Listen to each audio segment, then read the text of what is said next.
Hey, I'm back. The fillets have been cut, they're ready. The tails are in there. Now, one of the things that I like to do, and I do this inside the house, sometimes I do it in a bucket outside, is that I'll use non-iodized, I'll fill the sink up or a bucket up with water, and I'll put, depending on how much fish I have, I'll put about a quarter to a half a cup of non-iodized salt in and I fill it up with some water. And what I do is that I kind of swirl them around like this. I let them soak in there. And what it does is that it tends to draw the blood out of the fillets, okay? Now these fillets later on are going to get, I'm going to take all the little ends and pieces. But, if they've got blood on them, it tends to just get rid of that. Now, one of the things that I do, and I, some people may not do this. Let me take my cut glove off. Angie had I'll get the bag over here. Never skimp on your bags, all right? And there's two ways that I pack these. Number one is I always pack them in like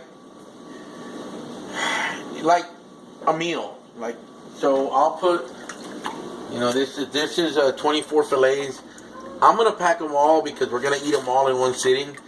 But let's say, for example, that we weren't gonna eat them in one sitting, or I was gonna give them away to somebody. I'll usually, in one case, put anywhere between 6 to 8 fillets.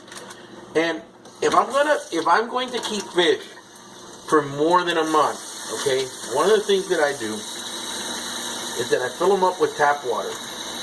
Or if this water wasn't dirty, I'd use that water. And then what I do is that I close the Ziploc thing like this, and then I push it down and let the water come out, and as the water's coming out, I close the whole thing, and the fish is encased in water. You see? There may be a bubble in there or not. And then I put them in the freezer, and I lay them flat. Maybe if I'm feeling a little industrious, I usually put what the fish is and the date. Usually they don't last that long. Yeah, and I freeze them like this. Now, everybody that I fish with agrees that if you pack fish like this, you will avoid freezer burn. I've eaten fish that has been frozen like this, 6 months after, and they're still not freezer burned. 9 months. I've given fish that I've had in my freezer for a year when we've had turn the water off here. And people say still that they're not freezer burned. No, so they don't get freezer burned, but after about a year, they're a little bit drier. Okay, that's there you about go. all. Now, you can make yourself a saline solution like that and pack it in a saline solution. Now, people say, well, I've got a vacuum sealer. Well, you know what? I don't have one. And I had one, and they're a pain in the ass to use. So this works better. This was taught to me by my friend Robert Newell. Who was taught to this by an Asian gentleman from Vietnam, and this was taught to him by him also. So I'm gonna listen to Vietnamese gentlemen when it comes to handling and processing fish. Mike Thackman, a friend of mine that I met on Facebook, posts his delicious recipes. Actually eating fish fillets is a little luxurious, but you should eat the whole fish.